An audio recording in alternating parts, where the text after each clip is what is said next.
किया है कि इंटीग्रेशंस क्या होते हैं और इंटीग्रेशन के बेसिक फॉर्मूले हमने स्टडी किए हैं। आज हम उनसे रिलेटेड एनसीईआरटी बुक की एक्सरसाइज 7.1 करते हैं। हमें क्वेश्चन गिवन है, find the an anti derivative of the following functions.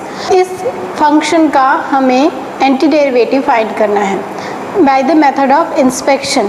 तो इसके लिए सबसे पहले हम ये जानते हैं, ये फाइंड करते हैं कि किस फंक्शन का डिफरेंशिएशन हमें sin 2x मिल सकता है, किस फंक्शन का डिफरेंशिएशन हमें sin 2x मिलता है।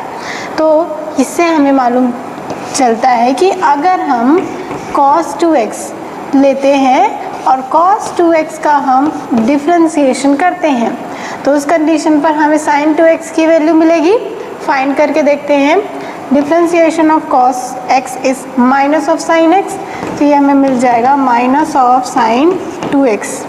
अब यहाँ पर 2x एक अनदर फंक्शन है क्योंकि ये फंक्शन ऑफ फंक्शन के टर्म्स में हमें गिवन है, तो 2x का हम अगेन डिफरेंशिएशन करेंगे by the method of chain rule और 2x का डिफरेंशिएशन हमें मिल जाएगा 2। इस तरह से ये हमें मिल गया -2 sin 2x। ओके, इसके बाद हमें केवल sin 2x चाहिए, पर हमें यहाँ पे क्या मिल रहा है, -2 के साथ मल्टीप्लाई मिल रहा है, तो हम उस -2 को ट्रांसफ़र करते हैं तो ये हमें मिल जाएगा sin 2x is equal to -1/2 d/dx cos 2x। ये वैल्यू हमें मिल गई। हम इसे इस तरह से भी लिख सकते हैं d/dx in bracket -1/2 cos 2x। ये वैल्यू हमें मिल गई। तो इससे हमें क्या पता चल रहा है, ये जो हमें एक्सप्रेशन यहाँ पर से मिल रहा है ये हमें ये बता रहा है कि sin 2x का एंटी डेरिवेटिव हमें -1/2 cos 2x मिल रहा है। तो यहाँ पर इसका डिफरेंशिएशन हमें मिल जाएगा 2ab एंड x स्क्वायर का डिफरेंशिएशन हमें मिल जाएगा 2x। अब हमें केवल चाहिए 2abx, इस 2 की ज़रूरत नहीं है तो उसे हम इस साइड ट्रांसफ़र करते हैं तो ये हमें मिल जाएगा 2abx is equal to d/dx 1/2 2abx square. तो यहाँ से ये दोनों 2 कैंसिल हो जाएंगे और हमें मिल जाएगा d/dx abx स्क्वायर। ये बता रहा है कि 2abx का हमें एंटी डेरिवेटिव abx स्क्वायर मिलेगा। अब यहाँ पर नेक्स्ट टर्म है b square. b square is constant, तो अगर b स्क्वायर की वैल्यू कांस्टेंट है तो हम इसका एंटी डेरिवेटिव फाइंड नहीं कर सकते क्योंकि हम इस कंडीशन नहीं। अब हम नेक्स्ट टर्म है हमारा b स्क्वायर, तो उस कंडीशन पर हम b स्क्वायर ऐसे टर्म को देखते हैं जिसका डिफरेंशिएशन हमें b स्क्वायर मिले, तो ये हमें मिल जाएगा b स्क्वायर x। तो यहाँ पर b स्क्वायर कांस्टेंट है और x की वैल्यू का जब हम x का डिफरेंशिएशन करेंगे तो उसकी वैल्यू हमें 1 मिल जाएगी। तो इस कंडीशन पर हमें ये रिजल्ट मिल गया, मतलब इसका एंटी डेरिवेटिव हमें मिल गया b स्क्वायर x। तो जब हम सभी के एंटी डेरिवेटिव की वैल्यू यहाँ पर फंक्शन पर पुट करते हैं तो इसकी वैल्यू हमें मिल जाएगी a स्क्वायर x स्क्वायर का एंटी डेरिवेटिव हमें मिल रहा है 1/3 a स्क्वायर x क्यूब। ये वाला साइन यहाँ से हम लेते हैं। देन सेकेंड टर्म का एंटी डेरिवेटिव हमें मिल रहा है ab x square. Then third term का एंटी डेरिवेटिव हमें मिल रहा है b स्क्वायर x। तो ये हमें हमारा रिज़ल्ट इस तरह से मिल जाएगा। ओके, तो by the method of inspection हम इस तरह से इस क्वेश्चन को सॉल्व करेंगे। अगर हमें यहाँ पर इंस्पेक्शन मेथड को यूज़ करने नहीं बोला होता तो हम डायरेक्टली इसका इंटीग्रेशन करके इसको हम सॉल्व कर सकते थे। देन उसके बाद फिफ्थ क्वेश्चन देखिए, हमें गिवन है sin 2x -4e⁴ 2x। तो इसे भी हम सेम इसी तरह से सॉल्व करेंगे। sin 2x के लिए हम एंटी डेरिवेटिव फाइंड करेंगे और e⁴x के लिए हम एंटी डेरिवेटिव फाइंड करेंगे, फिर उनकी वैल्यूज़ हम वहाँ पर पुट कर देंगे। ठीक है, तो इससे रिलेटेड क्वेश्चंस हम इस तरह से सॉल्व करेंगे। इसमें सबसे पहला मेथड आप याद रखिएगा, हमें ये पता करना है कि किस फंक्शन का हम डिफरेंशिएशन करें तो हमें वो रिजल्ट मिल रहा है। देन उसके बाद नेक्स्ट क्वेश्चन देखते हैं। हमें गिवन है find the following integrals in exercise 6 to 20। 6 से लेके 20 क्वेश्चन तक हमें इन इंटीग्रल्स की वैल्यू फाइंड करनी है।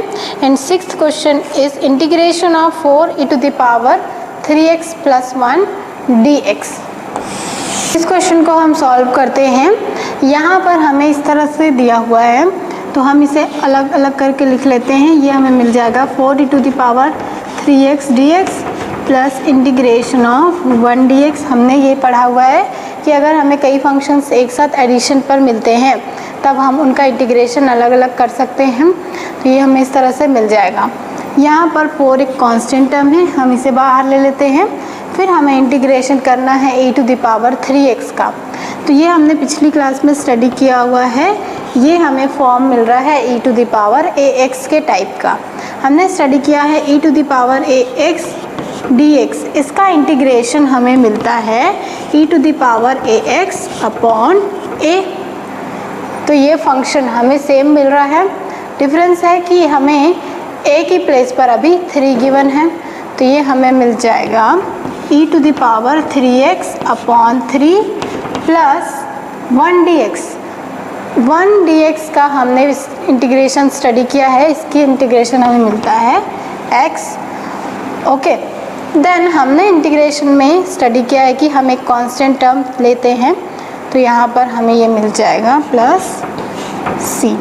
तो ये हमें इसके इंटीग्रेशन का रिजल्ट मिल रहा है 4/3 e⁻3x plus x plus c। Now next question देखते हैं।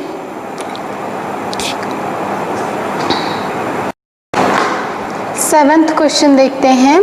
सेवेंथ क्वेश्चन पर हमें गिवन है इंटीग्रेशन ऑफ x² ब्रैकेट में 1 - 1/x² dx। इसकी वैल्यू हमें फाइंड करनी है।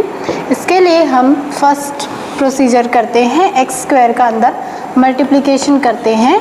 तो ये हमें मिल जाएगा x² माइनस x²/x²।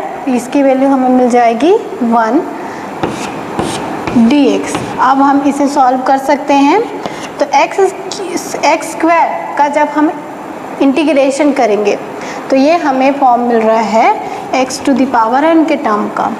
x⁻n का इंटीग्रेशन हमें मालूम है, ये हमें मिलता है x⁻n + 1 अपॉन n + 1। मतलब हमें इसकी पावर को एक बढ़ाना है, तो ये हमें मिल जाएगा x⁻³ अपॉन 3। जो पावर हमें यहाँ पे मिलती है उसी का से हम इसे डिवाइड करते हैं। माइनस 1 का डिफ्रेंसिएशन हमें मालूम है 1 मिलता है, plus c is constant term. तो ये हमें हमारा इंटीग्रेशन का रिजल्ट मिल गया। इसे हम इस तरह से सॉल्व करेंगे ना। नेक्स्ट क्वेश्चन देखते हैं। इसके बाद हमें गिवन है 8th question a² plus bx plus c। इसे भी हम सेम इसी मेथड से सॉल्व कर सकते हैं। Then 9th is 2x² plus e⁻x। इसे भी हम सॉल्व कर सकते हैं। x² का डिफ्रेंसिएशन है, x² का इंटीग्रेशन हम करेंगे तो ये हमें मिल जाएगा x³/3 एंड e⁻x का हम इंटीग्रेशन करेंगे तो ये हमें मिल जाएगा e⁻x। ठीक है, और आप हमेशा इंटीग्रेशन कांस्टेंट c लेना मत भूलिएगा, ये हमें हमेशा मिलेगा। फिर उसके बाद 10th क्वेश्चन हम सॉल्व करते हैं।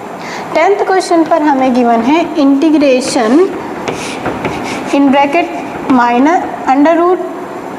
(√x - 1/√x होल² dx। हम इसे सॉल्व करते हैं तो यहाँ पर हम a - b होल² का फॉर्म लगा सकते हैं। तो ये हमें मिल जाएगा a² that is √x² minus 2ab plus b² that is -1/√x का होल² dx। ये हमें वैल्यू मिल गया।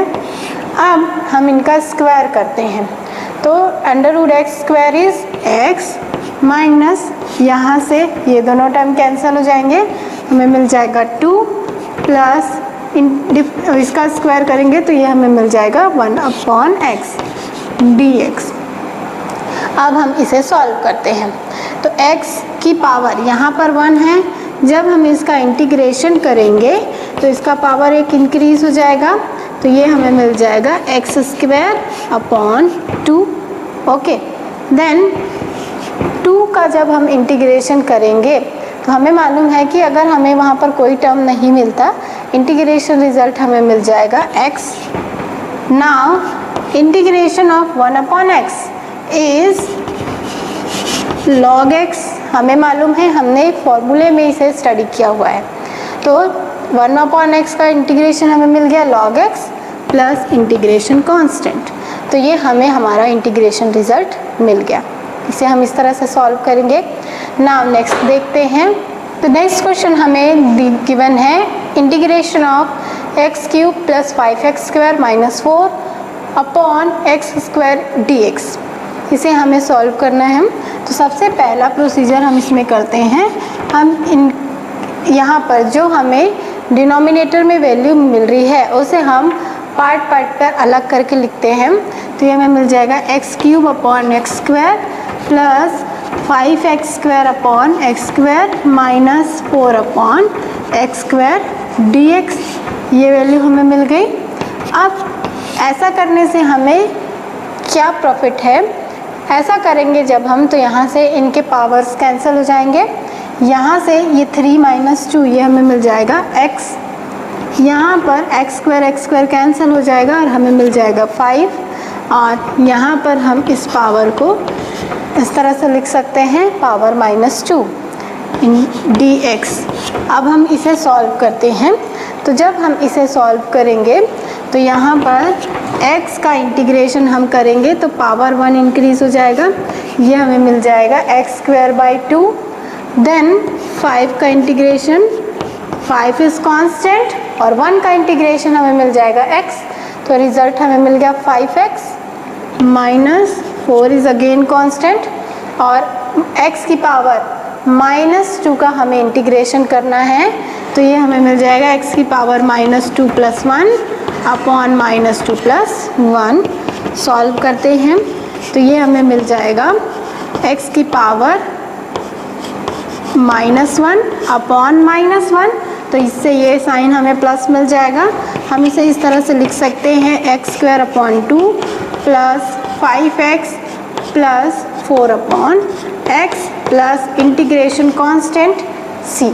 तो ये हमें हमारे इंटीग्रेशन का रिजल्ट मिल रहा है ना। इसके बाद हम नेक्स्ट क्वेश्चन देखते हैं। हमें 12th क्वेश्चन गिवन है integration of x³ + 3x + 4/√x dx। इसे हमें सॉल्व करना है, वैल्यू फाइंड करनी है। तो इसके लिए सबसे पहले हमने जैसे पिछले क्वेश्चन में किया था, हम यहाँ पर भी न्यूमरेटर अपॉन डिनोमिनेटर सबको सेपरेट कर लेते हैं। तो ये हमें मिल जाएगा x³ √x को हम लिख सकते हैं x की power 1/2 plus 3x upon x की पावर 1/2 प्लस 4/x की पावर 1/2। ये हमें रिजल्ट मिल जाएगा। इसके बाद हम यहाँ पर डिवीज़न वाला टर्म यूज़ करेंगे। अगर दो फंक्शन हैं और उनके बीच में डिवीज़न है तो उनके पावर को हम सब्सट्रैक्ट कर सकते हैं। तो यहाँ पर ये दोनों फंक्शन सेम हैं, तो अगर बेस सेम हो तो हम उनके पावर को सब्सट्रैक्ट करेंगे। तो ये हमें मिल जाएगा x की पावर 3 - 1/2। ये हमें मिल जाएगा 3x की पावर 1 - 1/2, और यहाँ पर ये हमें मिल जाएगा x की पावर -12। ये हमें मिल गया। अब इसके बाद हम इसका इंटीग्रेशन कर सकते हैं। तो ये हम एक स्टेप और सॉल्व करते हैं। यहाँ से ये हमें मिल जाएगा 5/2 प्लस ये हमें मिल जाएगा 3x की पावर 1/2 प्लस 4x की पावर -1/2 dx। ये हमें रिज़ल्ट मिल गया। अब हम इन सभी को सॉल्व करते हैं। तो हमें यहाँ से मिल जाएगा x की power 5/2 + 1/5/2 + 1 because it is in the form of x⁴n। Similarly यहाँ से हमें मिल जाएगा x की पावर 1/2 + 1 अपॉन 1/2 + 1। यहाँ पर हमें मिल जाएगा x की power -1/2 + 1 upon -1/2 + 1 plus integration constant. Solve करते हैं तो ये हमें मिल जाएगा x की पावर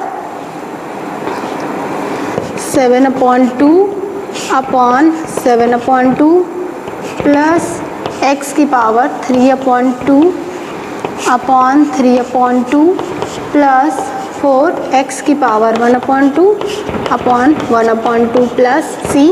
एक स्टेप हम उसे और लिख सकते हैं, दैट इज़ 2/7 x की पावर 7/2 प्लस 2x की पावर 3/2। यहाँ से 3 कैंसिल हो जाएगा और ये हमें मिल जाएगा 8x की पावर 1/2 प्लस c। तो ये हमें हमारे इंटीग्रेशन की रिज़ल्ट मिल रही है, दैट इज़ 2/7 x की पावर 7/2 प्लस 2x की पावर 3/2 प्लस 8x की power 1/2 plus c, and c is integration constant. इसके बाद हम 13 क्वेश्चन देखते हैं। हमें ये गिवन है x³ - x² plus x - 1 upon x - 1। तो इसे सॉल्व करने के लिए सबसे पहले हमें इसे यहाँ से इस डिनोमिनेटर को हटाना होगा ताकि हम इसकी वैल्यू इजीली सॉल्व कर सकें।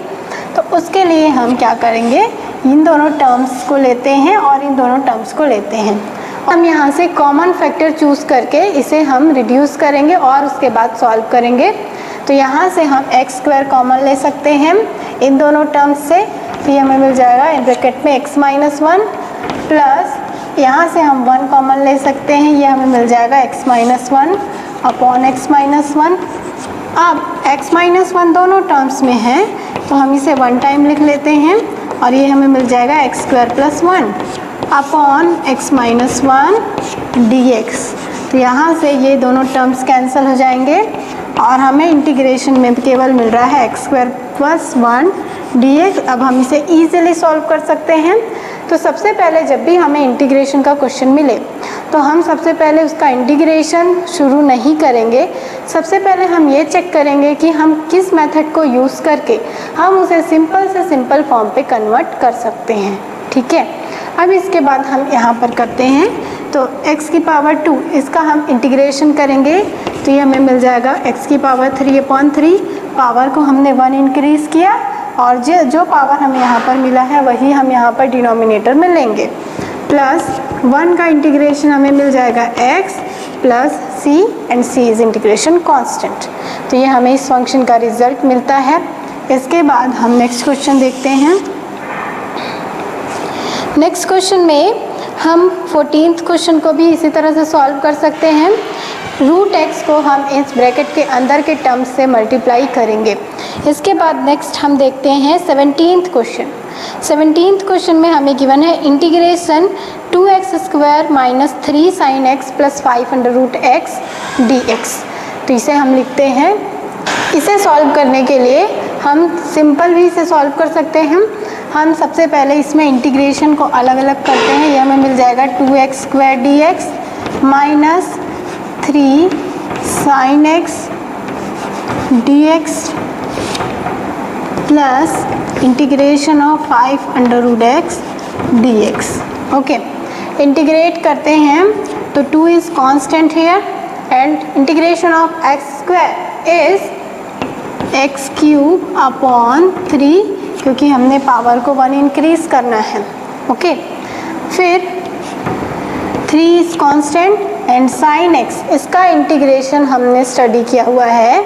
sin x का इंटीग्रेशन हमें मिलता है minus of cos x plus 5 constant है और x की पावर 1/2 √x को हम लिख सकते हैं।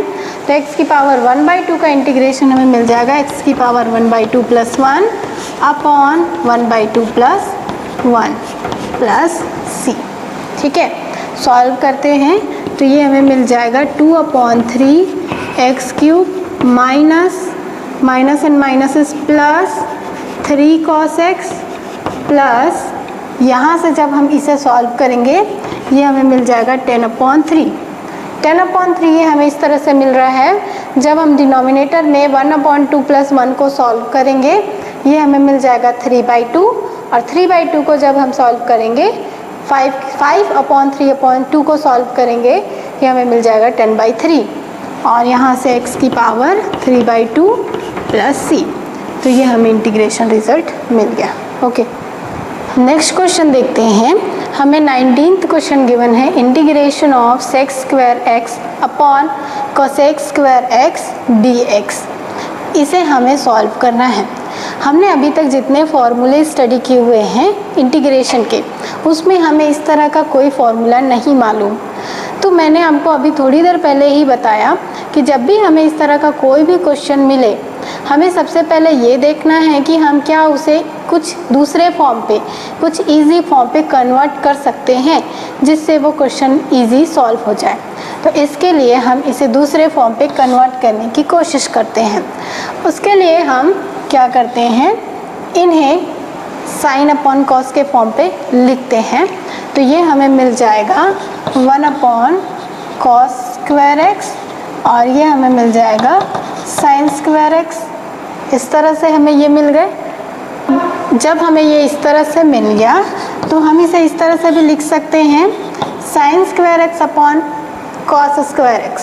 हमें मालूम है sin x upon cos x, इसकी वैल्यू हमें मिलती है 10x। तो अगर हम sin² x अपॉन cos² करेंगे तो ये हमें मिल जाएगा 10² x। इसलिए हम sin² x upon cos² x को लिख सकते हैं 10² x dx। ये हमें मिल गया। अब यहाँ तक पहुँचने के बाद हम ये सोचेंगे कि हमें तो 10² x का फॉर्मूला नहीं मालूम, तो अब हम इसे किस तरह से चेंज कर सकते हैं। तो हमें ट्रिग्नोमेट्री का एक और फॉर्म मालूम है, 1 + 10² x = sec² x। ये फॉर्मूला हमने स्टडी किया हुआ है 11th क्लास में। अब यहाँ से हम 10² x की वैल्यू फाइंड कर सकते हैं। तो 10² x की वैल्यू हमें मिल जाएगी sec² x - 1। तो 10² x की ये वैल्यू हम यहाँ पर पुट करते हैं, तो ये हमें मिल जाएगा integration of sec² x - 1 dx। और sec² x का इंटीग्रेशन हमें मालूम है, sec² x का फॉर्मूला हमें मिलता है 10x, और -1 का इंटीग्रेशन हमें मिल जाएगा x plus integration constant c। तो यहाँ से हमें ये रिज़ल्ट मिल जाएगा जब हम इंटीग्रेशन करेंगे sec² x upon cosec² x dx का। देन नेक्स्ट क्वेश्चन देखते हैं 20। यहाँ पर हमें गिवन है integration of 2 - 3 sin x upon cos² x dx। इसे सॉल्व करने के लिए भी सबसे पहले हम इसका फॉर्म चेंज करते हैं। तो हम इसे लिख सकते हैं 2/cos² x - 3 sin x upon cos² x। ऐसा हम इसलिए कर रहे हैं ताकि हम इसे फॉर्मूले के फॉर्म पे कन्वर्ट कर सकें। अब यहाँ पर हम इसे लिख सकते हैं 1/cos² x is sec² x, then 3 हम इसे चेंज करके लिख सकते हैं sin x upon cos x। एक cos हम यहाँ पे ले सकते हैं, और 1/cos x, ये वैल्यू हम यहाँ से इसकी लिख सकते हैं। यहाँ पर ये हमें मिल गया 2 sec² x - 3 sin upon cos is 10x and 1/cos is sec x। ये वैल्यू हमें यहाँ से इसकी मिल गई। अब हम इनका इंटीग्रेशन कर सकते हैं। 2 यहाँ पर कांस्टेंट है, और integration of sec² is 10x। Directly हम इसका इंटीग्रेट कर सकते हैं। Then 3 is constant and integration of 10x sec x is equal to sec x plus c। तो यहाँ से हमें इसका इंटीग्रेशन मिल गया 2 10x - 3 sec x plus c यहाँ पर इंटीग्रेशन कांस्टेंट है। तो जब भी हमें इस तरह से क्वेश्चन होंगे सबसे पहले हम उसे दूसरे फॉर्म पर कन्वर्ट कर लेंगे। नेक्स्ट पर हमें गिवन है find the anti derivative of integration √x + 1/√x dx। तो इसके लिए सबसे पहले हम इसके रूट x का पावर लिख लेते हैं। ये हमें मिल जाएगा 1/2, x की पावर 1/2, और यहाँ पर हम इसे लिख सकते हैं 1/x की पावर 1/2, हम इसे लिख सकते हैं x की पावर 1/2 dx। अब हम इसका इंटीग्रेशन करते हैं तो ये हमें मिल जाएगा x की पावर 1/2 + 1 अपॉन 1/2 + 1 प्लस x की power -1/2 + 1 upon -1/2 + 1 plus c। Solve करेंगे तो ये हमें मिल जाएगा x की पावर 3/2 अपॉन 3/2। जब हम यहाँ पर इसे सॉल्व करेंगे ये हमें मिल जाएगा x की पावर 1/2 अपॉन 1/2। सॉल्व करते हैं, ये हमें मिल जाएगा 2/3, x की power 3/2 plus 2 √x plus c। तो ये हमें इसके इंटीग्रेशन का रिज़ल्ट मिल रहा है। हमें यहाँ पर 4 ऑप्शंस दिए हुए हैं और हमें चूज़ करना है हमारा राइट आंसर कौन सा है। तो हम यहाँ पर चेक करते हैं कि हमारा आंसर कौन से ऑप्शन से मैच हो रहा है। तो हमें हमारा रिज़ल्ट मिल रहा है ऑप्शन सी, 2/3 x की power 3/2 plus 2 √x plus c। Then next question देखते हैं। हमें गिवन है if d/dx f(x) is equal to 4x³ minus 3/x की power 4 and value of f(x) is such that f(2) is equal to 0, then find the value of function of x। हमें यहाँ पर भी 4 options दिए हैं तो उसे हमें सॉल्व करना है। हमें यहाँ पर गिवन है d/dx f(x) is equal to 4x³ minus 3/x की पावर 4। अब हमें यहाँ पर f(x) की वैल्यू फाइंड करनी है तो हमें एंटी डेरिवेटिव की वैल्यू गिवन है और हमें फंक्शन की वैल्यू फाइंड करनी है। तो इसके लिए हम ये सोचते हैं कि कौन से फंक्शन का डिफरेंशिएशन की वैल्यू हमें ये वैल्यू मिल सकती है। तो उसके लिए हम यहाँ से पता करते हैं x³ हमें किसका डिफरेंशिएशन मिल सकता है, जिसका पावर इस 3 से 1 ग्रेटर हो। तो अगर हम x की पावर 4 का डिफरेंशिएशन करते हैं तो इसका रिज़ल्ट हमें मिलता है 4x³। तो यहाँ से हमें x³ मिल जाएगा, पर ये 4 हमें यहाँ पर x की पावर 4 इसका डिफरेंशिएशन हमें मिल रहा है 4x³। मतलब यहाँ पर फंक्शन ऑफ x का फर्स्ट पार्ट हमें मिल जाएगा x की पावर 4। फिर हमें चाहिए -3/x की पावर 4, इसे हम लिख सकते हैं 3x की पावर -4। अब किस फंक्शन का हम डिफरेंशिएशन करें तो हमें ये रिज़ल्ट मिले। तो यहाँ पर ये माइनस टर्म है, मतलब अगर हम डिफरेंशिएशन करेंगे x की पावर -3 का तो यहाँ से ये हमें मिल जाएगा -3 x की पावर -3 -1। तो इसका रिज़ल्ट हमें मिल जाएगा -3 x की पावर -4, और यही वैल्यू हमें यहाँ पर चाहिए -3 x की पावर -4।